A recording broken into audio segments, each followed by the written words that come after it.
Horror Score. Episode 8. Patchwork.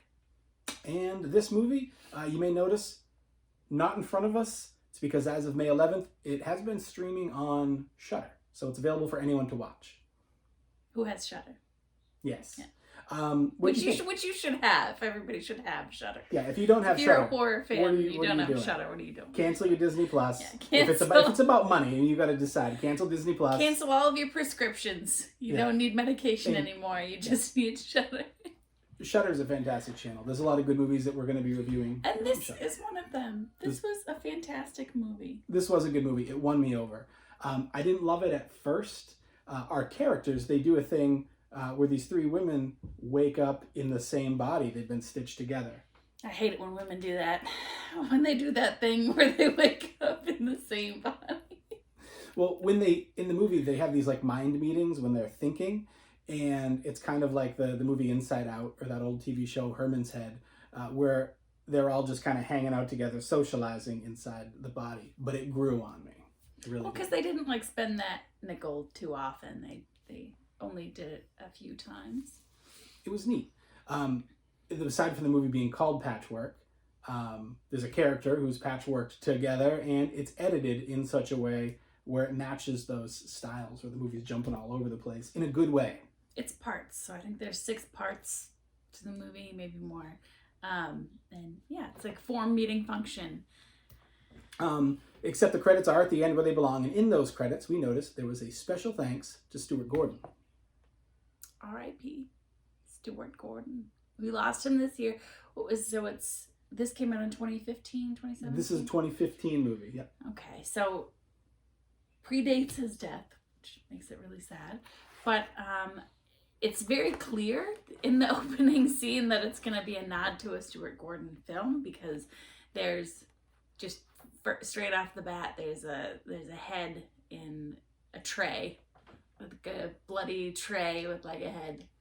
Anyway, I think they did a great job with their nod to Stuart Gordon. I think they, like the opening theme, the font, the music, everything was very of his films, and was enjoyable to see since we watched this for the first time. Yep, this was our first watch. So what did you think about the story?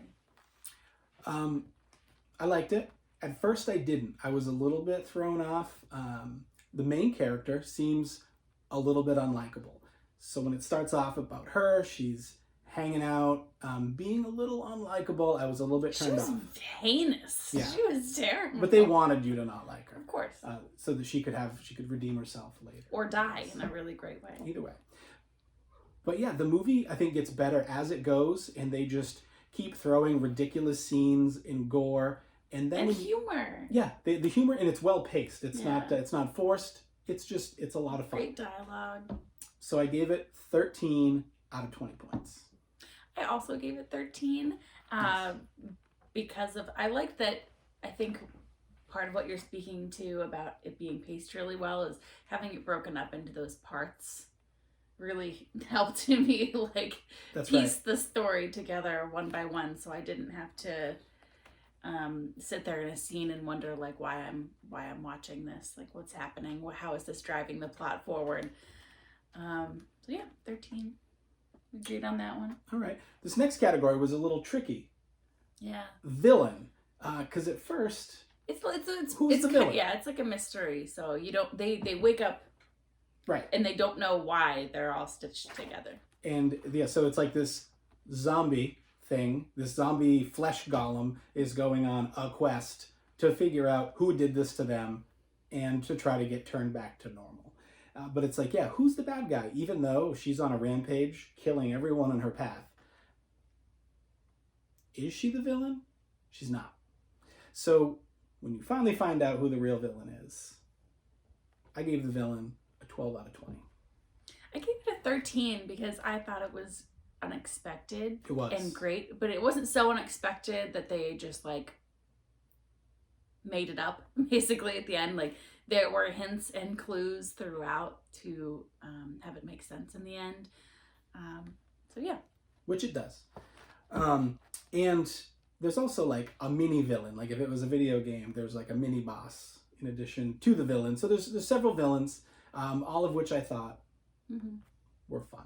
There's a funny, kind of like crazy, like mad scientist guy. Does he remind you of anybody? Dr. Horrible. He was very Neil Patrick Harris, Dr. Horrible. I gotta be honest, I've only seen the first 20 minutes of that. Well, the viewers are with me. Make your own decision. Comment below. That takes us to our third category, horror. How did you score this on horror? I scored it pretty high on horror. I gave it a 14 because there are some great kills. And if I were Joe Bob Briggs, I might say that there was leg foo in this. Yeah, a severed leg is used as a weapon, and a lot of blood, a lot of gore. I mean, obviously, like, they're cut up. The movie starts gory and doesn't, like, let up. Actually, I take that back. I was reading through my notes when I was watching this film, and I said, at one point I wrote, the movie started out promising and now feels like a teen movie, and then I quickly scribbled that out and wrote, just kidding, because something big and great and awful happened right after that. Not only is it a gore fest at times, but I found it very easy to lose track of kills. Yeah. Where, like, that's a kill, that's a kill, that's a kill, and like, maybe that guy survived. Maybe this, I don't know. He's probably dead. Yeah. So I gave it a 13 out of 20. So I was happy. Every category in this movie, I was overall genuinely, like, pleased. So what's next? Effects. I thought that the music was really good. Me too. The practical effects were great. The soundtrack was stupid good. Cinematography was fun. I scored this film a 14 out of 20 for effects. I gave it a 15 because there was just so much in every scene. There was the special effects guy had to be there to, like, do something in every scene. So I gave it a 15. All right. A lot of points came in, like, the last category. The S factor. Do you want to give the viewers a little bit of a recap on what we mean by S factor? I do. It's our names. I'm Jesse. She's Vanessa or Nessie. There's an ESS in either of our names, and we decided to go with that it's the S factor. It's things that we liked about the movie. This is where we get to be arbitrary. Like, I liked this movie just because, and I can throw some more points at it. I mean, they're all arbitrary, but this one's especially arbitrary. And I gave this movie 14 out of 20 S factor points. I gave it 16. It had humor. Because of the humor, but it wasn't like stupid humor. It was like genuinely funny, like, I wish I wrote that kind of humor. And there were good twists too. And when that twist happened, I was like, this is S factor points. Enjoyed it very much. There's a character named Archimedes in this film. I would recommend. Stay till the end. You'll understand when you see it. I think for S Factor in this one, it was just as simple as it's really enjoyable to watch shitty things happen to bad people. Like, the movie does a lot and sets up a lot to make people seem like the worst, and then just relishes in destroying them. And so yeah, 16. Well, before we start totaling this up, we've got Vanessa's one-sentence synopsis.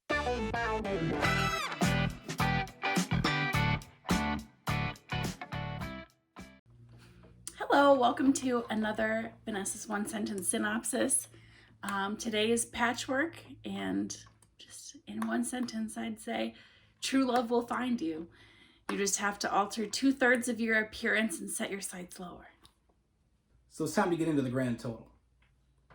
Would you like to go first? So overall, my score was a 71 for Patchwork. And that puts me at a grand total of 66 for a combined total of 68.5 reasons to watch this movie. It's not a D+. It is not a D+. That's not what a 68. Do not look at this like a grade in school. This is just horror points out of 100. That's kid stuff. 100 is probably impossible, as we've said before. Silence of the Lambs. I do like Silence of the Lambs. I just don't know if it's 100. We'll get to it eventually. We will get to it eventually. So that being said, there's 68 and a half reasons why you should watch this movie. We enjoyed it, and I would watch again, and I guess I will watch it again. The director, writer is Tyler McIntyre. Tyler McIntyre. Yep. I follow him on Twitter. Very nice. You should too, maybe, if you like horror stuff. And I guess that's it. So say goodbye, Vanessa. Goodbye, Vanessa. Stay spooky.